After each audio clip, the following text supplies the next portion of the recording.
যেখান থেকে প্রবাহমান নদী আছে সেখানে বাঁধ দিয়ে দেন, যেন বাংলাদেশের বুকের উপর থেকে এক ফোঁটা পানি ভারত থেকে বাহির না আসে। তাহলে দেখবেন কত ধানে কত চাউল আমাকে পায়ে ধরবে, আমার কাছে বাধা হবে।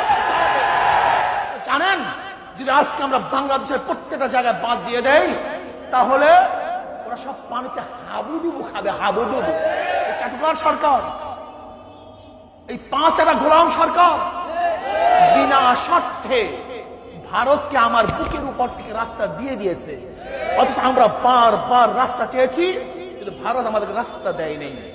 শুধু তাই নয়, আজকে তিস্তা নদীর ন্যায্য হিস্সা পাওয়ার জন্য বারবার দাবি উঠছে, কিন্তু আজ পর্যন্ত ভারত সরকার আন্তর্জাতিক আইনকে লঙ্ঘন করে আমাদের ন্যায্য হিস্সা দেয় নাই।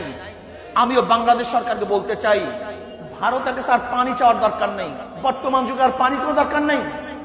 এটা এক সময় ছিল যখন ভাটা জোয়ারের ভিত্তিতে এদেশের কৃষি নির্ভর ছিল, ভাটা জোয়ারের পানির ভিত্তিতে এদেশের কৃষি নির্ভর ছিল, তখন পানির এত প্রয়োজন ছিল।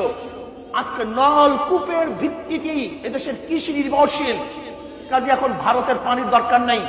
আমি সরকারকে বলবো, যেখান থেকে প্রবাহমান নদী আছে সেখানে বাঁধ দিয়ে